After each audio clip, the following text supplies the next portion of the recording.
प्रिय दर्शक बंधु नमस्कार। प्रभु को आमने धन्यवाद दो जे आज प्रभु आमन को पुणी ए सुंदर समय एवं सुजोग देइछंती।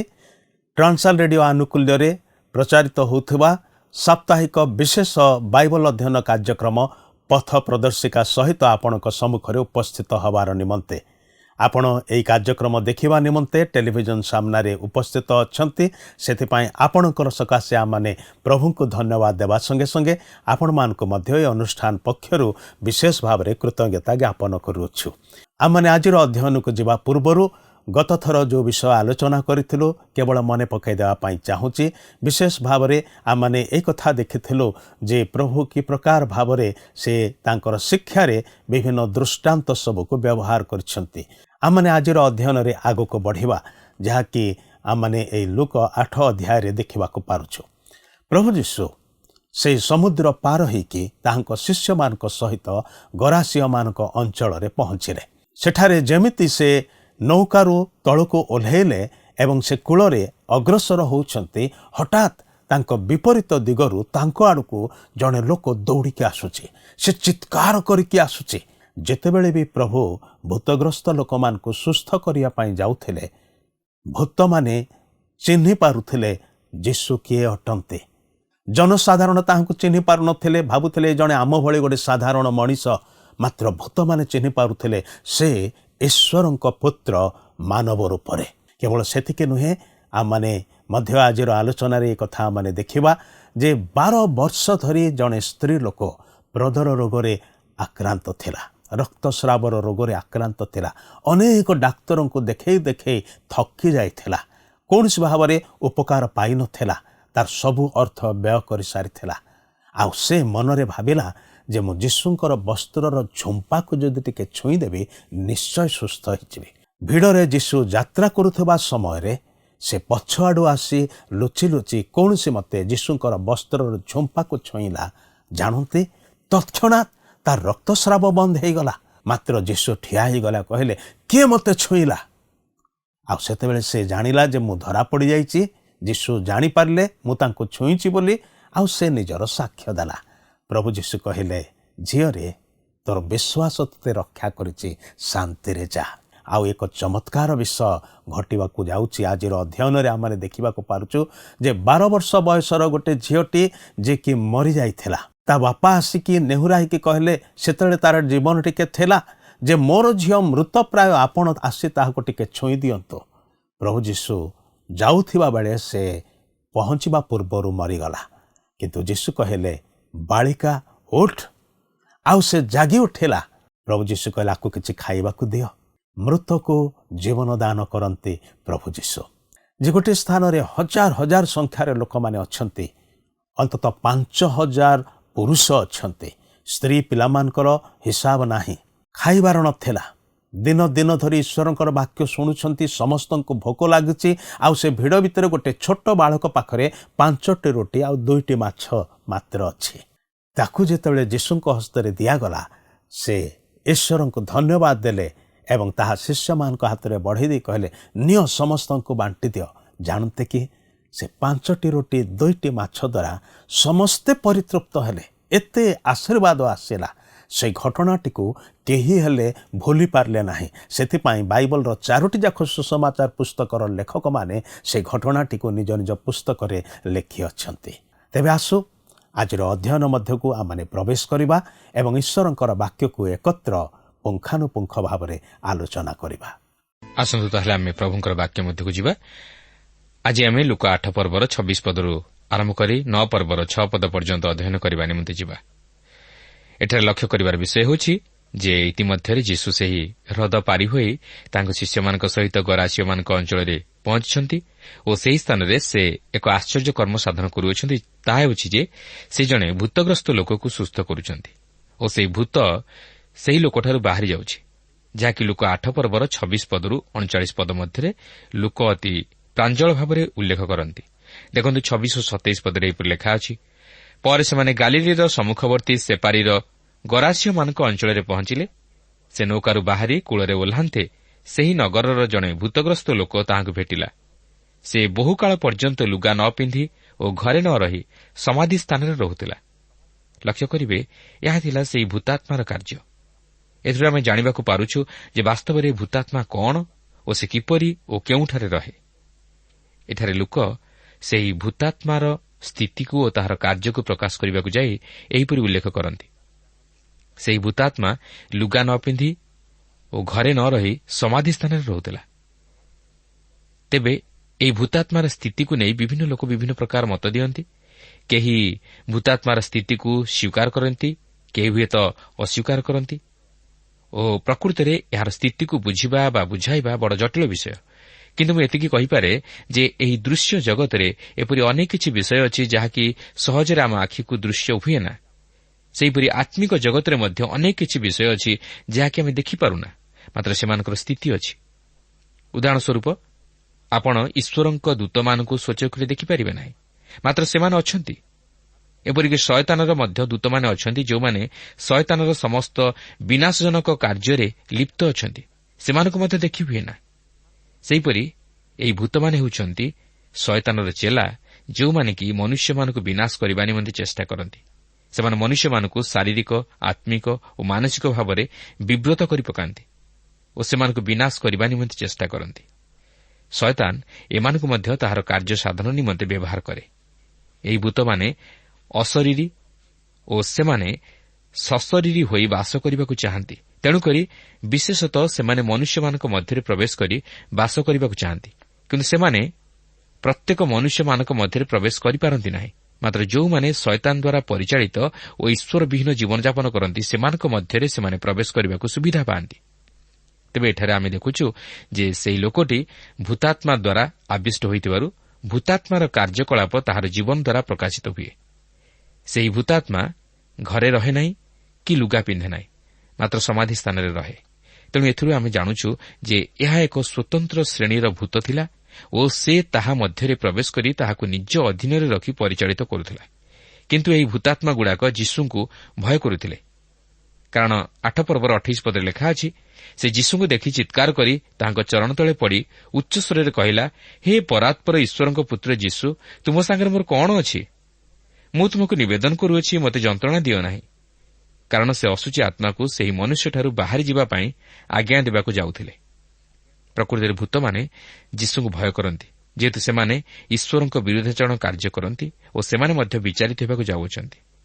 ଆପଣ ଦେଖନ୍ତୁ, ଯାକୁବ 2 ପର୍ବର 19 ପଦରେ ଏହିପରି ଲେଖା ଅଛି, ଈଶ୍ୱର ଯେ ଏକମାତ୍ର, ଏହା ତୁମେ ବିଶ୍ୱାସ କରୁଅଛ, ଭଲ କଥା। ଭୂତମାନେ ମଧ୍ୟ ବିଶ୍ୱାସ କରି ଥରହର ହୁଅନ୍ତି। ତେଣୁକରି ଆପଣ ଦେଖିବେ ଯେ ଏହି ଭୂତମାନେ ଈଶ୍ୱରଙ୍କ ବିରୁଦ୍ଧାଚରଣ କାର୍ଯ୍ୟ କରି ଈଶ୍ୱରଙ୍କ ଲୋକମାନଙ୍କର ଅନିଷ୍ଟ ଘଟାଉଥିବାରୁ ସେମାନେ ଈଶ୍ୱରଙ୍କୁ ଭୟ କରନ୍ତି। ଏଠାରେ ମଧ୍ୟ ଆମେ ଦେଖୁଛୁ ଯେ ସେହି ଭୂତ ଯୀଶୁଙ୍କୁ ଭୟ କରୁଛି, କାରଣ ସେ ଜାଣିଥିଲା ଯେ ଯୀଶୁ ତାହା ପ୍ରତି କ'ଣ କରିବା ପାଇଁ ଯାଉଅଛନ୍ତି, ଯାହାକି 30 ପଦରୁ 33 ପଦରେ ଲେଖା ଅଛି। ଯୀଶୁ ତାହାକୁ ପଚାରିଲେ, ତୋର ନାଁ କ'ଣ? ସେ କହିଲା, ବାହିନୀ, କାରଣ ଅନେକ ଭୂତ ତାହାଠାରେ ପ୍ରବେଶ କରିଥିଲା। ପୁଣି ସେ ଯେପରି ସେମାନଙ୍କୁ ରସାତଳକୁ ଯିବାପାଇଁ ଆଜ୍ଞା ନ ଦିଅନ୍ତି, ଏଥିପାଇଁ ସେମାନେ ତାହାଙ୍କୁ ବିନତି କରିବାକୁ ଲାଗିଲେ। ସେଥିରେ ପର୍ବତ ଉପରେ ଗୋଟିଏ ବଡ଼ ଘୁଷୁରି ପଲ ଚରୁଥିଲା। ପୁଣି ସେ ଯେପରି ସେମାନଙ୍କୁ ସେହି ଘୁଷୁରିଗୁଡ଼ାକ ମଧ୍ୟରେ ପଶିବା ପାଇଁ ଅନୁମତି ଦିଅନ୍ତି, ଏଥିପାଇଁ ସେମାନେ ତାହାଙ୍କୁ ବିନତି କଲେ। ସେ ସେମାନଙ୍କୁ ଅନୁମତି ଦିଅନ୍ତେ। ଭୂତଗୁଡ଼ାକ ସେହି ମନୁଷ୍ୟଠାରୁ ବାହାରି ଘୁଷୁରିଗୁଡ଼ାକ ମଧ୍ୟରେ ପଶିଲେ। ସେଥିରେ ସେହି ପଲ ଅତି ବେଗରେ ଦୌଡ଼ିଯାଇ ତୀଖସ୍ଥାନ ଦେଇ ହ୍ରଦରେ ପଡ଼ି ବୁଡ଼ି ମଲେ। ଦେଖନ୍ତୁ, ଯୀଶୁ ଯେତେବେଳେ ସେହି ଭୂତର ନାଁ ପଚାରୁଛନ୍ତି, ସେ କହୁଛି ବାହିନୀ, କାରଣ ସେମାନେ ଅନେକ ଥିଲେ। ମାର୍କ ଉଲ୍ଲେଖ କରନ୍ତି ଯେ ଘୁଷୁରିମାନଙ୍କ ସଂଖ୍ୟା ପ୍ରାୟ 2000 ଥିଲା। ତେଣୁ ଏଥିରୁ ଜଣାଯାଏ ଯେ ଏହି ଭୂତମାନଙ୍କର ସଂଖ୍ୟା ପ୍ରାୟ 2000 ଥିଲା ଓ ଏହି 2000 ଭୂତ ଜଣେ ମନୁଷ୍ୟ ମଧ୍ୟରେ ଗୋଟିଏ ହୋଇଥିଲେ, କାରଣ ସେ ଭୂତ କହୁଛି, ମୋର ନାଁ ବାହିନୀ। ଚିନ୍ତା କରନ୍ତୁ, ସେହି ଲୋକର ଅବସ୍ଥା କ'ଣ ହୋଇଥିବ। 29 ପଦରେ ଲେଖା ଅଛି ଯେ ସେହି ଅଶୁଚି ଆତ୍ମା ଅନେକ ଥର ତାହାକୁ ଧରିଥିଲା। ପୁଣି ଲୋକେ ତାହାକୁ ଜଞ୍ଜିର ଓ ବେଡ଼ିରେ ବାନ୍ଧି ରଖୁଥିଲେ, ମାତ୍ର ସେ ବନ୍ଧନ ସବୁ ଛିଣ୍ଡାଇ ପକାଇ ଭୂତ ଦ୍ୱାରା ପ୍ରାନ୍ତରକୁ ଚାଳିତ ହେଉଥିଲା। କାରଣ ଭୂତାତ୍ମାର ମଧ୍ୟ ଶକ୍ତି ଅଛି, କିନ୍ତୁ ସେ ପ୍ରଭୁ ଯୀଶୁଙ୍କୁ ଭୟ କରେ ଓ ତାହାଙ୍କ ନିକଟରେ ହାର ମାନେ। ଏଠାରେ ଆପଣ ଲକ୍ଷ୍ୟ କରିବେ ଯେ ଏହି ଭୂତମାନେ ଯୀଶୁଙ୍କୁ ବିନତି କରୁଛନ୍ତି ସେହି ଘୁଷୁରି ପଲ ମଧ୍ୟରେ ପ୍ରବେଶ କରିବା ପାଇଁ, କାରଣ ଏମାନେ ଅଶରୀରୀ ଓ ସଶରୀରୀ ହୋଇ ରହିବାକୁ ଚାହାନ୍ତି। ସେମାନେ ଶରୀର ଧାରଣ କରିବାକୁ ଚାହାନ୍ତି। ତେଣୁକରି ସେମାନେ କୌଣସି ଶରୀର ମଧ୍ୟରେ ପ୍ରବେଶ କରିବାକୁ ଚାହାନ୍ତି, ମାତ୍ର ରସାତଳକୁ ଯିବା ପାଇଁ ଚାହାନ୍ତି ନାହିଁ। ତେବେ ଯୀଶୁ ଯେତେବେଳେ ସେମାନଙ୍କୁ ଅନୁମତି ଦେଲେ ସେହି ଘୁଷୁରିଗୁଡ଼ାକ ମଧ୍ୟରେ ପ୍ରବେଶ କରିବା ପାଇଁ, ଆପଣ ଦେଖିବେ ଯେ ସେମାନେ ସେହି ଘୁଷୁରିଗୁଡ଼ାକ ମଧ୍ୟରେ ପ୍ରବେଶ କରିବା ଦ୍ୱାରା ସେହି ଘୁଷୁରିଗୁଡ଼ାକ ତୀକ୍ଷ୍ଣ ସ୍ଥାନ ଦେଇ ହ୍ରଦରେ ପଡ଼ି ବୁଡ଼ି ମଲେ। ଚିନ୍ତା କରିପାରୁଛନ୍ତି ଏମାନେ କି ଭୟଙ୍କର ଭୂତ ଥିଲେ? କାରଣ ଏମାନଙ୍କର କାର୍ଯ୍ୟ ଥିଲା ବିନାଶ। ଏମାନଙ୍କ ଲାଗି ଘୁଷୁରିଗୁଡ଼ାକ ମଲେ। ଏମାନେ ମନୁଷ୍ୟ ମଧ୍ୟରେ ପ୍ରବେଶ କରିବା ଦ୍ୱାରା ମନୁଷ୍ୟକୁ ନିଜ ଆୟତରେ ରଖି ମନୁଷ୍ୟ ଦ୍ୱାରା ସେମାନଙ୍କର କାର୍ଯ୍ୟ ସାଧନ କରନ୍ତି। ସେମାନେ ସମସ୍ତ ପ୍ରକାର ବିନାଶଜନକ କାର୍ଯ୍ୟରେ ମନୁଷ୍ୟକୁ ବ୍ୟବହାର କରନ୍ତି। ମା'ମାନେ ପିଲାମାନଙ୍କୁ ବଧ କରନ୍ତି, ସ୍ୱାମୀ ସ୍ତ୍ରୀକୁ ବଧ କରେ, ପିଲାମାନେ ପିତାମାତାଙ୍କୁ ବଧ କରନ୍ତି। ଏହିସବୁ କେବଳ ଏହି ପ୍ରକାର ଭୂତାତ୍ମା ଦ୍ୱାରା ସାଧିତ ହୋଇଥାଏ। ଏମାନେ କେବଳ ମନୁଷ୍ୟର କ୍ଷତି ଘଟାନ୍ତି। ଶୟତାନ ଏମାନଙ୍କୁ ତାର ଅସ୍ତ୍ରଶସ୍ତ୍ର ରୂପେ ବ୍ୟବହାର କରିଥାଏ, ଯଦ୍ୱାରା ତାର ଯୋଜନା ସାଧିତ ହୁଏ। ପ୍ରିୟ ବନ୍ଧୁ, ଆଜି ଆପଣଙ୍କ ଜୀବନକୁ କିଏ ଅଧିକାର କରିଅଛି? କ'ଣ ସେହି ଭୂତାତ୍ମା ନା ପବିତ୍ର ଆତ୍ମା? ଆଜି ଆପଣ କାହାର ଅଧୀନରେ ପରିଚାଳିତ? ଯଦି ଆଜି ଆପଣ ସେହି ବିନାଶଜନକ କାର୍ଯ୍ୟରେ ଲିପ୍ତ ଅଛନ୍ତି ବା ସେହି ବିନାଶର ପଥରେ ଯାଉଅଛନ୍ତି, ତାହେଲେ ଜାଣି ରଖନ୍ତୁ ଏହା ହେଉଛି ଶୟତାନର କାର୍ଯ୍ୟ। କିନ୍ତୁ ଆପଣ ଯଦି ଯୀଶୁଙ୍କୁ ନିଜ ହୃଦୟରେ ସ୍ଥାନ ଦିଅନ୍ତି, ତାହେଲେ ସେହି ଶୟତାନ ଆପଣଙ୍କ ଜୀବନରେ ପ୍ରବେଶ କରିବା ନିମନ୍ତେ ଭୟ କରିବ। ସେ ତାହାର କାର୍ଯ୍ୟ ଆପଣଙ୍କ ଜୀବନରେ ସାଧନ କରିପାରିବ ନାହିଁ କି ଆପଣଙ୍କର କିଛି କ୍ଷତି ଘଟାଇ ପାରିବ ନାହିଁ। ଏହାପରେ ସେହି 8 ପର୍ବର 34 ପଦରୁ 39 ପଦ ମଧ୍ୟରେ ଆପଣ ଦେଖିବେ ଯେ ଏହି ଘଟଣା ଦେଖି ସେହି ଲୋକମାନେ ଆନନ୍ଦ କରିବା ପରିବର୍ତ୍ତେ ଯୀଶୁଙ୍କୁ ତାହାଙ୍କ ଅଞ୍ଚଳରୁ ବାହାରିଯିବା ପାଇଁ କହୁଅଛନ୍ତି। ଯେହେତୁ ସେମାନଙ୍କ ବ୍ୟବସାୟରେ କ୍ଷତି ଘଟିବାର ଆଶଙ୍କା କରି ସେମାନେ ଯୀଶୁଙ୍କୁ ଗ୍ରହଣ କରିପାରିଲେ ନାହିଁ କି ସେମାନଙ୍କ ଅଞ୍ଚଳରେ ରହିବା ପାଇଁ ଅନୁମତି ଦେଲେ ନାହିଁ। କାରଣ ଘୁଷୁରି ପାଳନ ସେହି ଗରାସୀୟ ଲୋକମାନଙ୍କର ପ୍ରଧାନ ବ୍ୟବସାୟ ଥିଲା ଓ ଏହି ଗରାସୀୟମାନେ ସେହି ଗାଦ ବଂଶଧର ଥିଲେ, ଯେଉଁମାନେ କି ଝିଅଙ୍କ ସହିତ ଜର୍ଦ୍ଦନ ପାର ନ ହୋଇ ସେହି ଜର୍ଦ୍ଦନର ପୂର୍ବ ପାରିରେ ରହିଥିଲେ। ସେମାନେ ସେହି ପ୍ରତିଘାତ କିଣାନ୍ ଦେଶ ଅର୍ଥାତ୍ ପାଲେଷ୍ଟାଇନ୍ରେ ପ୍ରବେଶ କରିବା ନିମନ୍ତେ ଇଚ୍ଛା କରିନଥିଲେ। ତାହା ହିଁ ହେଉଛି ଈଶ୍ୱରବିହୀନ ଜୀବନର ଶେଷ ପରିଣତି। ସେମାନେ ଶେଷରେ ଘୁଷୁରି ବ୍ୟବସାୟରେ ନିଜକୁ ନିୟୋଜିତ କଲେ। ପ୍ରିୟ ବନ୍ଧୁ, ଆଜି ଆମେ ନିଜର ବ୍ୟବସାୟକୁ ପ୍ରଥମ ସ୍ଥାନ ଦେଉଛୁ ନା ପ୍ରଭୁ ଯୀଶୁଙ୍କୁ ପ୍ରଥମ ସ୍ଥାନ ଦେଉଛୁ? ଆଜି ଆମେ ପ୍ରଭୁ ଯୀଶୁଙ୍କୁ ପ୍ରେମ କରୁଛୁ ନା ଜଗତକୁ ପ୍ରେମ କରି ପ୍ରଭୁ ଯୀଶୁଙ୍କୁ ଦୂରେଇ ଦେଉଛୁ? କିନ୍ତୁ ଆମେ ଶୟତାନକୁ ସୁଯୋଗ ନ ଦେଉ ଆମ ଜୀବନକୁ ଅଧିକାର କରିବା ପାଇଁ। ମାତ୍ର ପ୍ରଭୁ ଯୀଶୁଙ୍କୁ ଆମ ଜୀବନରେ ଗ୍ରହଣ କଲେ ଆମର ଜୀବନ ବିନାଶରୁ ରକ୍ଷା ପାଇବ। ବର୍ତ୍ତମାନ ଲକ୍ଷ୍ୟ କରିବେ ଯେ ସେହି ଗିନେସରତ ହ୍ରଦର ବା ସେହି ଗାଲିଲି ସମୁଦ୍ରର ପରପାରିକି ଯେଉଁଠାରେ କି ଯୀଶୁଙ୍କ ଦ୍ୱାରା 2ଟି ଆଶ୍ଚର୍ଯ୍ୟ କର୍ମ ସାଧିତ ହୋଇଅଛି। କାରଣ ଇତିମଧ୍ୟରେ ଯୀଶୁ ସେହି ଗରାସୀୟ ଅଞ୍ଚଳରୁ ଫେରିଆସିଛନ୍ତି ଓ ସେ ଗାଲିଲି ସମୁଦ୍ରର ପରପାରିରେ ଆସି ପହଞ୍ଚି ଯାଇଛନ୍ତି। ତେବେ ବର୍ତ୍ତମାନ କ'ଣ ଘଟିବାକୁ ଯାଉଅଛି, ଆସନ୍ତୁ ଲକ୍ଷ୍ୟ କରିବା। ଦେଖନ୍ତୁ 8 ପର୍ବର 40 ପଦରୁ 44 ପଦ ମଧ୍ୟରେ ଲେଖା ଅଛି, ଯୀଶୁ ବାହୁଡ଼ି ଆସନ୍ତେ ଲୋକସମୂହ ତାହାଙ୍କୁ ଆନନ୍ଦରେ ଗ୍ରହଣ କଲେ, କାରଣ ସମସ୍ତେ ତାହାଙ୍କ ଅପେକ୍ଷାରେ ଥିଲେ। ଆଉ ଦେଖ, ଜାଇରସ ନାମକ ଜଣେ ବ୍ୟକ୍ତି ଆସିଲେ। ସେ ସମାଜ ଗୃହର ଅଧ୍ୟକ୍ଷ ଥିଲେ। ସେ ଯୀଶୁଙ୍କ ଚରଣ ତଳେ ପଡ଼ି ଆପଣା ଗୃହକୁ ଆସିବା ନିମନ୍ତେ ତାହାଙ୍କୁ ବିନତି କଲେ। କାରଣ ତାହାଙ୍କର ପ୍ରାୟ 12 ବର୍ଷ ବୟସର ଏକମାତ୍ର କନ୍ୟା ଥିଲା, ଆଉ ସେ ମୃତପ୍ରାୟ ହୋଇଥିଲା। କିନ୍ତୁ ସେ ଯାଉଥିବା ସମୟରେ ଲୋକସମୂହ ତାହାଙ୍କ ଉପରେ ମାଡ଼ି ପଡ଼ୁଥିଲେ। ସେତେବେଳେ 12 ବର୍ଷ ପର୍ଯ୍ୟନ୍ତ ପ୍ରଦର ରୋଗଗ୍ରସ୍ତା ଜଣେ ସ୍ତ୍ରୀ ଲୋକ, ଯିଏକି କାହାରି ଦ୍ୱାରା ସୁସ୍ଥ ହୋଇପାରି ନ ଥିଲା, ସେ ପଛଆଡ଼ୁ ଆସି ତାହାଙ୍କ ବସ୍ତ୍ରର ଝୁମ୍ପା ଛୁଇଁଲା, ଆଉ ତତ୍କ୍ଷଣାତ୍ ତାହାର ରକ୍ତସ୍ରାବ ବନ୍ଦ ହେଲା। ଏହି ଅଂଶରେ ଆପଣ ଲକ୍ଷ୍ୟ କରିବେ ଯେ ଯୀଶୁ ଜାଇରସର ଝିଅଟିକୁ ସୁସ୍ଥ କରିବାକୁ ଯିବାବେଳେ ପଥ ମଧ୍ୟରେ ଆଉ ଏକ ଆଶ୍ଚର୍ଯ୍ୟ ରକମର ଘଟଣା ଘଟୁଛି। ଜଣେ 12 ବର୍ଷ ପର୍ଯ୍ୟନ୍ତ ପ୍ରଦର ରୋଗଗ୍ରସ୍ତା ସ୍ତ୍ରୀ ଲୋକ ପଛଆଡ଼ୁ ଆସି ଯୀଶୁଙ୍କ ବସ୍ତ୍ରର ଝୁମ୍ପା ଛୁଇଁ ସୁସ୍ଥ ହେଉଛି। ଏହା କ'ଣ ଆଶ୍ଚର୍ଯ୍ୟର ବିଷୟ ନୁହେଁ କି? ଅନୁମାନ କରିପାରୁଛନ୍ତି, ଏତେ ଲୋକଗହଳ ମଧ୍ୟରେ ମଧ୍ୟ ସେ ଯୀଶୁଙ୍କର ଝୁମ୍ପା ଛୁଇଁ ସୁସ୍ଥ ହେଉଛି। କ'ଣ ଆଉ କେହି ଯୀଶୁଙ୍କୁ ସ୍ପର୍ଶ କରିନଥିଲେ କି? ନିଶ୍ଚୟ ଅନେକ ଲୋକ ଯୀଶୁଙ୍କୁ ସ୍ପର୍ଶ କରିଥିବେ। କାରଣ 42 ପଦରେ ଲେଖାଯାଏ ଯେ ସେ ଯାଉଥିବା ସମୟରେ ଲୋକସମୂହ ତାହାଙ୍କ ଉପରେ ମାଡ଼ି ପଡ଼ୁଥିଲେ। ତେଣୁ ଏଥିରୁ ଅନୁମାନ କରାଯାଏ ଯେ ଅନେକ ମଧ୍ୟ ତାହାଙ୍କୁ ସ୍ପର୍ଶ କରିଥିବେ, କିନ୍ତୁ କେବଳ ଏହି ସ୍ତ୍ରୀ ଲୋକଟି ସୁସ୍ଥ ହେଉଛି। ସେ ପୁଣି ଯୀଶୁଙ୍କର ବସ୍ତ୍ରର ଝୁମ୍ପା ଛୁଇଁ ସୁସ୍ଥ ହେଉଛି। କାରଣ ସେହି ସମୟରେ ଯିହୁଦୀ ଲୋକେ ଏକ ସ୍ୱତନ୍ତ୍ର ଧରଣର ବସ୍ତ୍ର ପିନ୍ଧୁଥିଲେ, ଯେଉଁ ବସ୍ତ୍ରରେ କି ଝୁମ୍ପା ରହୁଥିଲା। ତେଣୁ ଏଥିରୁ ଜଣାଯାଏ ଯେ ତାହାର ମନରେ କେତେ ଦୃଢ଼ ବିଶ୍ୱାସ ଥିଲା। ତାହାର ବିଶ୍ୱାସ ଥିଲା ଯେ ଅନ୍ତତଃ ତାହାଙ୍କ ବସ୍ତ୍ରର ଝୁମ୍ପା ଛୁଇଁବା ଦ୍ୱାରା ସେ ସୁସ୍ଥ ହେବ ବୋଲି। ତେଣୁକରି ଆପଣ ଦେଖିବେ ଯେ ସେହି 8 ପର୍ବର 48 ପଦରେ ଲେଖା ଅଛି, ସେଥିରେ ସେ ତାହାକୁ କହିଲେ, ବତ୍ସେ, ତୋର ବିଶ୍ୱାସ ତୋତେ ସୁସ୍ଥ କରିଅଛି, ଶାନ୍ତିରେ ଚାଲିଯା। ବାସ୍ତବରେ ସେହି ସ୍ତ୍ରୀ ତାହାର ବିଶ୍ୱାସ ହେତୁ ତାହାର ରୋଗରୁ ସୁସ୍ଥତା ପାଇଲା। ପ୍ରିୟ ଶ୍ରୋତା, ଆଜି ଆମର କ'ଣ ଯୀଶୁଖ୍ରୀଷ୍ଟଙ୍କଠାରେ ସେହିପରି ବିଶ୍ୱାସ ଅଛି କି? ସେଦିନ ଅନେକ ହୁଏତ ଯୀଶୁଙ୍କୁ ସ୍ପର୍ଶ କରିଥିବେ ଓ ଯୀଶୁଙ୍କଠାରୁ ସୁସ୍ଥତା ପାଇବାକୁ ଚାହିଁଥିବେ, ମାତ୍ର ଏତେ ଲୋକ ମଧ୍ୟରେ କେବଳ ଜଣେ ମାତ୍ର ସୁସ୍ଥତା ପାଉଛି। ଏହାର କାରଣ ହେଉଛି ସେହି ସ୍ତ୍ରୀର ଯୀଶୁଙ୍କ ଉପରେ ଦୃଢ଼ ବିଶ୍ୱାସ ଥିଲା, କିନ୍ତୁ ଅନ୍ୟମାନଙ୍କର ସେତେ ଦୂର ବିଶ୍ୱାସ ନ ଥିଲା।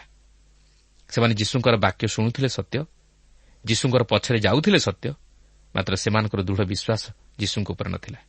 ପ୍ରିୟ ବନ୍ଧୁ, ଆମେ କେବଳ ଯୀଶୁଙ୍କ ବାକ୍ୟ ଶୁଣିଦେଲେ ବା ଯୀଶୁଙ୍କ ବିଷୟରେ ଅଧିକ କିଛି ଜାଣିଦେଲେ ଯେ ଯୀଶୁଙ୍କୁ ପାଇଯିବା ତାହା ନୁହେଁ। ମାତ୍ର ସେହି ବାକ୍ୟ ଅନୁଯାୟୀ ଆମେ ଯଦି ଯୀଶୁଖ୍ରୀଷ୍ଟଙ୍କ ଉପରେ ସମ୍ପୂର୍ଣ୍ଣ ବିଶ୍ୱାସ ସ୍ଥାପନ କରୁ, ତାହେଲେ ଆମେ ଯୀଶୁଙ୍କର ବାସ୍ତବ ଶକ୍ତିର କାର୍ଯ୍ୟକୁ ତଥା ତାଙ୍କର ପବିତ୍ର ଉପସ୍ଥିତିକୁ ଆମ ଜୀବନରେ ଅନୁଭବ କରିପାରିବା। ତେଣୁ ଆମର ଦୃଢ଼ ବିଶ୍ୱାସ ଆବଶ୍ୟକ। ଆସନ୍ତୁ ବର୍ତ୍ତମାନ ଆମର ଦୃଷ୍ଟି ସେହି ଜାଇରସ୍ ଆଡ଼କୁ ଫେରାଇ ନେବା, ଲକ୍ଷ୍ୟ କରିବା ଇତିମଧ୍ୟରେ ଜାଇରସ୍ ଝିଅର ପରିସ୍ଥିତି କିପରି ଅଛି। ଦେଖନ୍ତୁ, ସେହି 8 ପର୍ବର 49-51 ପଦରେ ଲେଖା ଅଛି, ସେ ଏହି କଥା କହୁଥିବା ସମୟରେ ସମାଜଗୃହର ଅଧ୍ୟକ୍ଷଙ୍କ ଘରୁ ଜଣେ ଆସି କହିଲା, ଆପଣଙ୍କ ଝିଅ ମରିଗଲାଣି, ଗୁରୁଙ୍କୁ ଆଉ କଷ୍ଟ ଦିଅନ୍ତୁ ନାହିଁ। କିନ୍ତୁ ଯୀଶୁ ଏହା ଶୁଣି ତାହାଙ୍କୁ ଉତ୍ତର ଦେଲେ, ଭୟ କର ନାହିଁ, କେବଳ ବିଶ୍ୱାସ କର, ଆଉ ସେ ବଞ୍ଚିବ। ପୁଣି ସେ ଗୃହକୁ ଆସି ପିତର, ଯୋହନ ଓ ଯାକୁବ, ପୁଣି ବାଳିକାର ପିତାମାତାଙ୍କ ବିନା ଆଉ କାହାକୁ ଆପଣା ସାଙ୍ଗରେ ଭିତରକୁ ଯିବା ପାଇଁ ଦେଲେ ନାହିଁ। ବିଚରା ଜାଇରସ୍ର ମନ ଦୁଃଖରେ ଭାଙ୍ଗି ପଡ଼ିଥିବ। କ'ଣ ଯୀଶୁଙ୍କଠାରେ ବିଶ୍ୱାସ କରିବାର ଫଳ ଏହି? ମାତ୍ର ଏହି ସମୟରେ ଯୀଶୁ ଆଶ୍ୱାସନା ଦେଇ କହୁଛନ୍ତି, ଜାଇରସ୍, ତୁମେ ଭୟ କର ନାହିଁ, କେବଳ ବିଶ୍ୱାସ କର। ମୁଁ ଯେ ତୁମର ଝିଅକୁ ବଞ୍ଚାଇବି, ଏହା ବିଶ୍ୱାସ କର। ଚିନ୍ତା କରନ୍ତୁ, ଏହିପରି ଏକ ପରିସ୍ଥିତିରେ ଆପଣ କ'ଣ ବିଶ୍ୱାସରେ ସ୍ଥିର ରହିପାରିବେ କି? ଏହା ଅତି କଷ୍ଟକର ବିଷୟ। ମାତ୍ର ଜାଇରସ୍ ବୋଧହୁଏ ବିଶ୍ୱାସରେ ସ୍ଥିର ଥିଲେ, ଯଦ୍ୱାରା ସେ ଓ ତାହାଙ୍କର ସ୍ତ୍ରୀ ଅର୍ଥାତ୍ ସେହି ବାଳିକାର ପିତାମାତା ଯୀଶୁଙ୍କ ସହିତ ଗୃହ ଭିତରକୁ ଗଲେ ଓ ଯୀଶୁଙ୍କ ସହିତ ତାଙ୍କର 3 ଶିଷ୍ୟ ପିତର, ଯୋହନ ଓ ଯାକୁବ ମଧ୍ୟ ଗଲେ। ଆପଣ ବର୍ତ୍ତମାନ ଅନୁମାନ କରିପାରୁଥିବେ ଯେ ସେତେବେଳର ପରିସ୍ଥିତି କିପରି ଥିବ। ସମସ୍ତେ ସେହି ଝିଅ ନିମନ୍ତେ ବିଳାପ କରିବାରେ ଲାଗିଛନ୍ତି। କାରଣ ସାଧାରଣତଃ ଜଣେ ଯଦି ମରିଯାଏ, ତାହେଲେ ତାହାର ଆତ୍ମୀୟ ସ୍ୱଜନଙ୍କଠାରୁ ନେଇ ସେହି ବସ୍ତିର ବା ଗ୍ରାମର ଆଖପାଖ ଅଡ଼ୋଶୀ ପଡ଼ୋଶୀ ମଧ୍ୟ ଉଦ୍ଧାର ଦିଆ କାନ୍ଦ କାନ୍ଦନ୍ତି, ଅର୍ଥାତ୍ ଅନ୍ୟକୁ ଦେଖି ନିଜେ ମଧ୍ୟ କାନ୍ଦିବାରେ ଲାଗିଯାଆନ୍ତି। ସେମାନେ କେବଳ କାନ୍ଦି କାନ୍ଦି ନିଜର ସମବେଦନା ଜଣାନ୍ତି, ମାତ୍ର ଆଉ କିଛି କରିପାରନ୍ତି ନାହିଁ। କିନ୍ତୁ ଯୀଶୁ ସେମାନଙ୍କୁ କ'ଣ କହୁଛନ୍ତି, ଆସନ୍ତୁ ଏହି 8 ପର୍ବର 52 ଓ 53 ପଦରେ ଦେଖିବା। ଲେଖା ଅଛି, ମାତ୍ର ସମସ୍ତେ ତାହା ଲାଗି ରୋଦନ କରୁ କରୁ ଛାତିରେ ମାରି ହେଉଥିଲେ। ସେଥିରେ ସେ କହିଲେ, ରୋଦନ କର ନାହିଁ, ସେ ମରିନାହିଁ, ମାତ୍ର ଶୋଇପଡ଼ିଅଛି। କିନ୍ତୁ ସେ ମରିଯାଇଅଛି ବୋଲି ଜାଣିଥିବାରୁ ସେମାନେ ତାହାଙ୍କୁ ପରିହାସ କରିବାକୁ ଲାଗିଲେ। ପ୍ରକୃତରେ ଝିଅଟି ମରିଯାଇଥିଲା, କିନ୍ତୁ ଯୀଶୁ ଯେତେବେଳେ କହୁଛନ୍ତି ଯେ ଝିଅଟି ମରିନାହିଁ, ମାତ୍ର ଶୋଇପଡ଼ିଅଛି ବୋଲି, ସେମାନେ ତାହାଙ୍କୁ ପରିହାସ କରୁଛନ୍ତି। କେହି କେହି ମନେ ମନେ ହୁଏତ ଭାବିଥିବେ, ଇଏ ଗୋଟେ ବଡ଼ ଡାକ୍ତର ଆସିଗଲା, କହିଲା କ'ଣ ନା ଝିଅଟି ମରିନାହିଁ, ଶୋଇପଡ଼ିଛି। ମାତ୍ର ଯୀଶୁ ଏପରି କହିବାର ଅର୍ଥ ହେଉଛି ଯେ ସେ ଜଣାଇଦେବାକୁ ଚାହିଁଥିଲେ ଯେ ତାଙ୍କ ନିକଟରେ ସେ ମୃତ ନୁହେଁ, ମାତ୍ର ଜୀବିତ, ଓ ସେ ଶୋଇପଡ଼ିଛି। କାରଣ ସେ ହେଉଛନ୍ତି ଆତ୍ମାଦାତା। ସେ ଆତ୍ମା ଦେଇପାରନ୍ତି ଓ ଆତ୍ମା ନେଇପାରନ୍ତି। ତେବେ ଦେଖନ୍ତୁ ଯୀଶୁ ବର୍ତ୍ତମାନ କ'ଣ କରିବାକୁ ଯାଉଅଛନ୍ତି। 8 ପର୍ବର 54-56 ପଦ ମଧ୍ୟରେ ଲେଖା ଅଛି, ମାତ୍ର ସେ ତାହାର ହାତ ଧରି ଡାକି କହିଲେ, ଆଗ ବାଳିକା, ଉଠ। ସେଥିରେ ତାହାର ଆତ୍ମା ଫେରିଆସିଲା, ଆଉ ସେ ସେହିକ୍ଷଣି ଉଠିଲା। ପୁଣି ସେ ତାହାକୁ କିଛି ଖାଇବାକୁ ଦେବା ପାଇଁ ଆଜ୍ଞା ଦେଲେ। ଏଥିରେ ତାହାର ପିତାମାତା ଆଚମ୍ବିତ ହେଲେ, କିନ୍ତୁ ସେହି ଘଟଣାର କଥା କାହାକୁ ନ କହିବା ପାଇଁ ସେ ସେମାନଙ୍କୁ ଆଜ୍ଞା ଦେଲେ। ତେଣୁ ଏଠାରେ ମଧ୍ୟ ଆପଣ ଯୀଶୁଙ୍କର ଈଶ୍ୱରତ୍ୱକୁ ଦେଖିବାକୁ ପାରିବେ। ସେ ସେହି ଝିଅକୁ ଡାକି ତାହାକୁ ଉଠାଉଛନ୍ତି। ଏହା କେବଳ ଈଶ୍ୱରଙ୍କ ଦେଇ ସମ୍ଭବ, ମାତ୍ର ମନୁଷ୍ୟ ଦେଇ ନୁହେଁ। ଯୀଶୁ ଈଶ୍ୱର ହୋଇଥିବାରୁ ସେ ତାହା ସାଧନ କରିପାରିଥିଲେ। କୌଣସି ମନୁଷ୍ୟ ସେପରି କରିପାରେ କି? କେବେ ନୁହେଁ। କିନ୍ତୁ ଜାଇରସ୍ଙ୍କ ପ୍ରତି ଯୀଶୁଙ୍କର ଏହି ବାକ୍ୟ ଥିଲା, ଭୟ କର ନାହିଁ, କେବଳ ବିଶ୍ୱାସ କର। ଆଜି ମଧ୍ୟ ପ୍ରଭୁ ଯୀଶୁ ଆମକୁ ସେହି କଥା କହନ୍ତି, ଭୟ କର ନାହିଁ, କେବଳ ବିଶ୍ୱାସ କର। ପ୍ରିୟ ବନ୍ଧୁ, ଏହି ଜଗତର ଅନେକ କିଛି ବିଷୟ ଦେଖି ଆମେ ଭୟ କରିଯାଉ। ବିଶେଷରେ ମୃତ୍ୟୁର ଭୟ ଆମ ପ୍ରତ୍ୟେକଙ୍କ ଜୀବନକୁ ଭୟଭୀତ କରିଦିଏ। କିନ୍ତୁ ଏହି ମୃତ୍ୟୁ ଆମକୁ ଭୟ ଦେଖାଇ ପାରିବ ନାହିଁ ଯଦି ଆମମାନଙ୍କର ବିଶ୍ୱାସ ପ୍ରଭୁ ଯୀଶୁଙ୍କଠାରେ ଥାଏ। ହୋଇପାରେ ଶାରୀରିକ ଭାବେ ଆମେ ମୃତ୍ୟୁବରଣ କରିପାରୁ, ମାତ୍ର ଆତ୍ମିକ ଭାବରେ ଆମେ ଜୀବିତ ରହିବା। ଆମମାନଙ୍କର ଆତ୍ମା ପ୍ରଭୁଙ୍କ ନିକଟରେ ସ୍ଥାନ ପାଇବ ଓ ଆମେ ପ୍ରଭୁଙ୍କ ସହିତ ରହିବା। ପ୍ରଭୁଙ୍କ ନିକଟରେ ଆମେ ଜୀବିତ ରହିବା। କିନ୍ତୁ ଆଜି ସେହି ବିଶ୍ୱାସ କ'ଣ ଆମର ପ୍ରଭୁଙ୍କ ନିକଟରେ ରହିଛି କି? ନା ଆମେ ମୃତ୍ୟୁକୁ ଭୟ କରି ଅନ୍ୟ କାହାର ଆଶ୍ରୟ ନେଉଛୁ। କିନ୍ତୁ ପ୍ରଭୁ ଯୀଶୁ ଆଜି ବି ମଧ୍ୟ ଆପଣଙ୍କୁ ମୋତେ ଏହି କଥା କହନ୍ତି, ଭୟ କର ନାହିଁ, କେବଳ ବିଶ୍ୱାସ କର। ପ୍ରଭୁ ଯୀଶୁ ଆମ ଜୀବନରୁ ସେହି ଦୃଢ଼ ବିଶ୍ୱାସ କେବଳ ଆଶା କରନ୍ତି। ଆମେ ଆମ ଜୀବନର ସମସ୍ତ ଦୁଃଖ ଓ ସମସ୍ୟା ଯଦି ତାଙ୍କ ନିକଟରେ ରଖିବା, ତାହେଲେ ସେ ଆମକୁ ସାନ୍ତ୍ୱନା ଦେବେ ଓ ଆମର ଦୁଃଖ ଓ ସମସ୍ୟା ଦୂର କରିଦେବେ। ତେବେ ଏହିଠାରେ ଆମେ ଲୁକା 8 ପର୍ବଟି ଅଧ୍ୟୟନ କରି ସମାପ୍ତ କଲୁ। ମାତ୍ର ଏହାପରେ ଆମେ 9 ପର୍ବଟିକୁ ଅଧ୍ୟୟନ କରିବାକୁ ଯିବା। ଏହି ପର୍ବରେ ମଧ୍ୟ ଆମେ ଯୀଶୁଙ୍କର ଆଶ୍ଚର୍ଯ୍ୟ କର୍ମ ଦେଖିପାରିବା ଓ ତାହାଙ୍କର 12 ଶିଷ୍ୟଙ୍କୁ ଆହ୍ୱାନ କରି ପ୍ରଚାର କାର୍ଯ୍ୟ ନିମନ୍ତେ ସେମାନଙ୍କୁ ପ୍ରେରଣ କରିବାର ବିଷୟ ଆମେ ଲକ୍ଷ୍ୟ କରିପାରିବା। ଦେଖନ୍ତୁ 9 ପର୍ବର ପ୍ରଥମ ପଦରେ ଏହିପରି ଲେଖା ଅଛି, ଇତିମଧ୍ୟରେ ସେ 12ଙ୍କୁ ଡାକି ଏକତ୍ର କରି ସେମାନଙ୍କୁ ସମସ୍ତ ଭୂତ ଉପରେ ପୁଣି ରୋଗ ଆରୋଗ୍ୟ କରିବା ନିମନ୍ତେ ଶକ୍ତି ଓ ଅଧିକାର ଦେଲେ।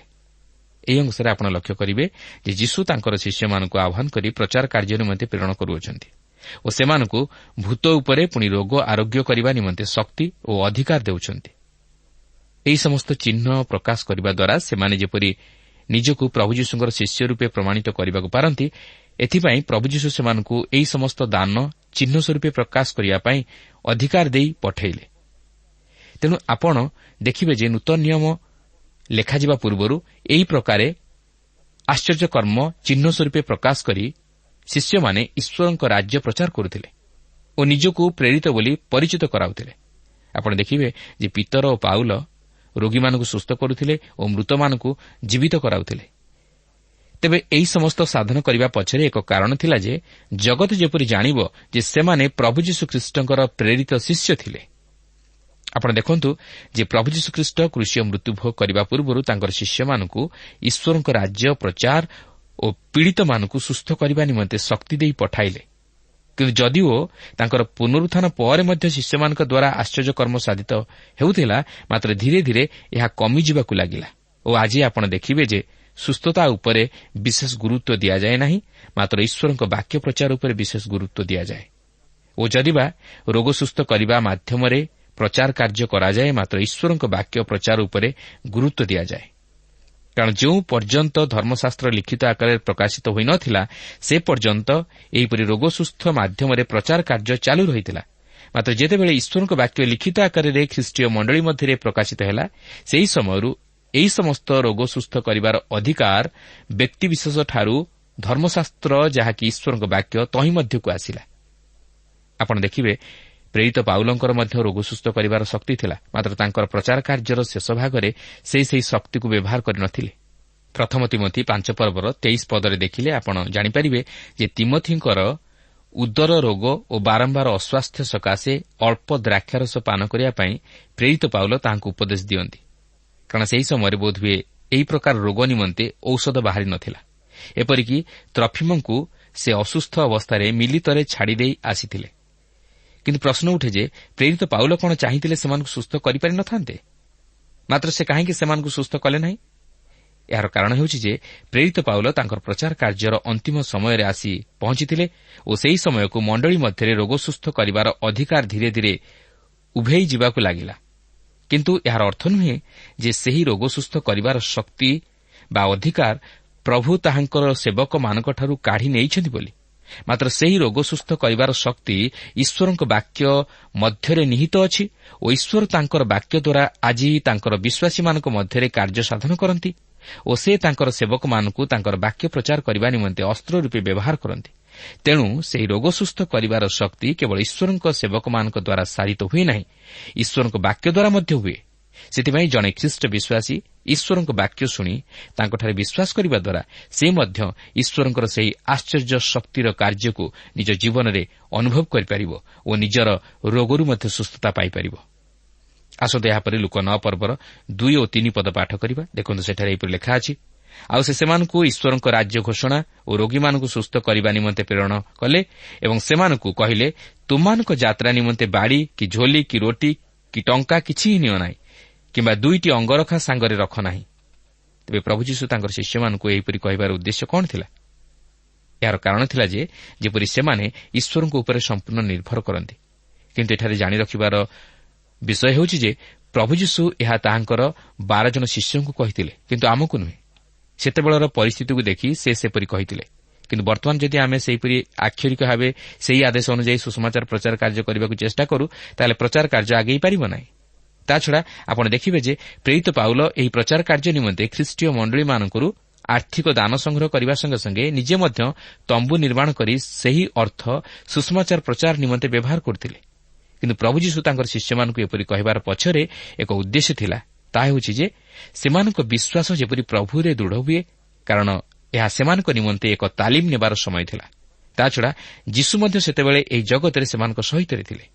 ତେଣୁ ସେ ଏହି ଜଗତରେ ଥାଉଁ ଥାଉଁ ସେମାନଙ୍କୁ ଏପରି ଭାବେ ତାଲିମ ଦେଇଥିଲେ ଯେପରି ସେମାନେ ପ୍ରତ୍ୟେକ ପରିସ୍ଥିତିରେ ନିଜକୁ ଖାପ ଖୁଆଇ ଚଳିପାରିବେ। କିନ୍ତୁ ପ୍ରଭୁ ଯୀଶୁଙ୍କର ସ୍ୱର୍ଗାରୋହଣ ପରେ ଏହି ପ୍ରଚାର କାର୍ଯ୍ୟରେ ପରିବର୍ତ୍ତନ ଦେଖାଯାଇଥିଲା, ଅର୍ଥାତ୍ ପବିତ୍ର ଆତ୍ମାଙ୍କ ଶକ୍ତିରେ ପରିପୂର୍ଣ୍ଣ ହୋଇ ପ୍ରେରିତମାନେ କାର୍ଯ୍ୟ କରିବାକୁ ଆରମ୍ଭ କଲେ ଓ ଯେଉଁମାନେ ବିଶ୍ୱାସ କଲେ ସେମାନେ ସମସ୍ତେ ଏକତ୍ର ରହି ସବୁ ପଦାର୍ଥ ସାଧାରଣ ସମ୍ପତ୍ତି ବୋଲି ଜ୍ଞାନ କରୁଥିଲେ। ପୁଣି ସେମାନେ ଆପଣା ଆପଣା ସ୍ଥାବର ଅସ୍ଥାବର ସମ୍ପତ୍ତି ବିକ୍ରୟ କରି ଯାହାର ଯେପରି ପ୍ରୟୋଜନ ସେହି ଅନୁସାରେ ସମସ୍ତଙ୍କୁ ବାଣ୍ଟି ଦେବାକୁ ଲାଗିଲେ। ଏହାପରେ 9 ପର୍ବର 4 ପଦରୁ 6 ପଦରେ ଲେଖା ଅଛି, ଆଉ ତୁମେମାନେ ଯେକୌଣସି ଗୃହରେ ପ୍ରବେଶ କରିବ ସେ ସ୍ଥାନରୁ ପ୍ରସ୍ଥାନ ନ କରିବା ପର୍ଯ୍ୟନ୍ତ ସେଠାରେ ରୁହ। ଆଉ ଯେତେ ଲୋକ ତୁମମାନଙ୍କୁ ଗ୍ରହଣ ନ କରନ୍ତି ସେହି ନଗରରୁ ପ୍ରସ୍ଥାନ କରିବା ସମୟରେ ସେମାନଙ୍କ ବିରୁଦ୍ଧରେ ସାକ୍ଷ୍ୟ ଦେବା ନିମନ୍ତେ ତୁମାନଙ୍କ ପାଦରୁ ଧୂଳି ଝାଡ଼ି ପକାଅ। ସେଥିରେ ସେମାନେ ପ୍ରସ୍ଥାନ କରି ସର୍ବତ୍ର ସୁସମାଚାର ପ୍ରଚାର ଓ ସୁସ୍ଥ କରୁ କରୁ ଗ୍ରାମେ ଗ୍ରାମେ ଭ୍ରମଣ କରିବାକୁ ଲାଗିଲେ। ଅବଶ୍ୟ ସେହି ସମୟକୁ ନେଇ ଏହା ପ୍ରଯୁଜ୍ୟ ଥିଲା, କାରଣ ଯୀଶୁଙ୍କ ସମୟରେ କୌଣସି ହୋଟେଲ କିମ୍ବା ଏ ପ୍ରକାର ଅବସରକାଳୀନ ଧର୍ମଶାଳା ନ ଥିଲା। ତେଣୁକରି ସମସ୍ତ ଆତିଥ୍ୟ ସତ୍କାର ଗୃହମାନଙ୍କରେ ମିଳୁଥିଲା ଓ ଶିଷ୍ୟମାନଙ୍କୁ ସେହିପରି ଗୃହମାନଙ୍କରେ ରହିବାକୁ ପଡ଼ୁଥିଲା। ତେବେ ଆଜି ପାଇଁ ଏଇଠାରେ ରଖିବା। ପ୍ରଭୁ ଆମ ପ୍ରତ୍ୟେକଙ୍କୁ ଆଶୀର୍ବାଦ କରନ୍ତୁ। ଆସନ୍ତୁ ଆଜିର ବିଷୟ ପାଇଁ ପ୍ରଭୁଙ୍କୁ ଧନ୍ୟବାଦ ଦେଇ ପ୍ରାର୍ଥନା କରିବା। କିନ୍ତୁ ତା ପୂର୍ବରୁ ଏହି କାର୍ଯ୍ୟକ୍ରମ ଦ୍ୱାରା ଯଦି ଆପଣ ଆଶୀର୍ବାଦ ପ୍ରାପ୍ତ ହୋଇଛନ୍ତି, ତାହେଲେ ସ୍କ୍ରିନ୍ରେ ଯେଉଁ ଠିକଣାଟି ଆପଣ ଦେଖୁଅଛନ୍ତି ସେହି ଠିକଣା ଦ୍ୱାରା ଆମ ସହିତ ଯୋଗାଯୋଗ କରିବା ପାଇଁ ଭୁଲନ୍ତୁ ନାହିଁ। ଆପଣ ଫୋନ୍ରେ ମଧ୍ୟ କଲ୍ କରିକି କଥା ହୋଇପାରିବେ ଏବଂ ବିଶେଷ ଭାବରେ ଏହି ଯେଉଁ ନମ୍ବରଟି ଆପଣ ସ୍କ୍ରିନ୍ରେ ଦେଖୁଛନ୍ତି ମିସ୍ କଲ୍ ଦେବା ପାଇଁ ଭୁଲିବେ ନାହିଁ। ଆସନ୍ତୁ ପ୍ରାର୍ଥନା କରିବା। ସ୍ୱର୍ଗସ୍ଥ ପିତା, ଧନ୍ୟବାଦ ଦେଉଛୁ, ତୁମେ ଯୁଗେ ଯୁଗେ ଜୀବିତ ପରମେଶ୍ୱର ଅଟ।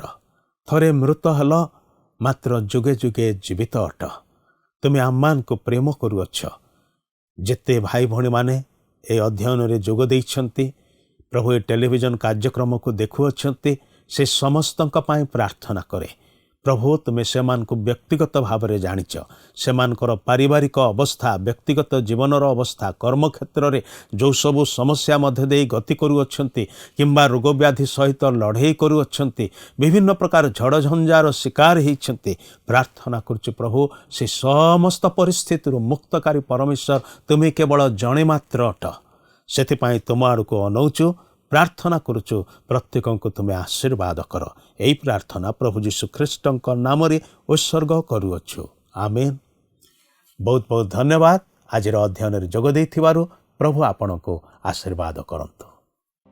ପ୍ରିୟ ବନ୍ଧୁ, ଆଶା କରୁ ଆପଣଙ୍କୁ ଆମ ପଥ ପ୍ରଦର୍ଶିକା କାର୍ଯ୍ୟକ୍ରମ ନିଶ୍ଚୟ ଭଲ ଲାଗିଥିବ। ଯଦି ଭଲ ଲାଗିଛି ତାହେଲେ ଆମକୁ 0444908126 ନମ୍ବରରେ ନିଶ୍ଚୟ ଗୋଟିଏ ମିସ୍ଡ କଲ୍ ଦେବେ। ଆପଣଙ୍କ ମିସ୍ଡ କଲ୍ ଆମ ନିମନ୍ତେ ଅତି ବହୁମୂଲ୍ୟ। ମୁଁ ଆନନ୍ଦର ସହ ଜଣାଉଛି ଯେ ପ୍ରତ୍ୟେକ ମିସ୍ଡ କଲ୍ ଦାତାଙ୍କ ମଧ୍ୟରୁ ସପ୍ତାହ ଶେଷରେ ଯିଏ ଅଧିକ ମିସ୍ଡ କଲ୍ ଦେଇଥିବେ ତାଙ୍କୁ ମନୋନୀତ କରାଯିବ ଓ ପୁରସ୍କୃତ କରାଯିବ। ସେହି ଦର୍ଶକ ବନ୍ଧୁଙ୍କ ନାମ ଓ ଫଟୋ ଆମ କାର୍ଯ୍ୟକ୍ରମ ଶେଷରେ ଦେଖାଯିବ। ଗତ ସପ୍ତାହର ବିଜୟୀ ଦର୍ଶକ ବନ୍ଧୁ ହେଲେ ଭୁବନେଶ୍ୱରରୁ ହେମଲତା ସାହୁ। ପ୍ରାର୍ଥନା ଓ ଅଧିକ ଜାଣିବା ନିମନ୍ତେ ଫୋନରେ ଆମ ସହ ଯୋଗାଯୋଗ କରିପାରିବେ। ଆମ ଟେଲିଫୋନ ନମ୍ବର ହେଲା 9777221415 ଆଉ ଆମ ଠିକଣା ଟିଭି ସ୍କ୍ରିନରେ ଦିଆଯାଇଅଛି। ଧନ୍ୟବାଦ।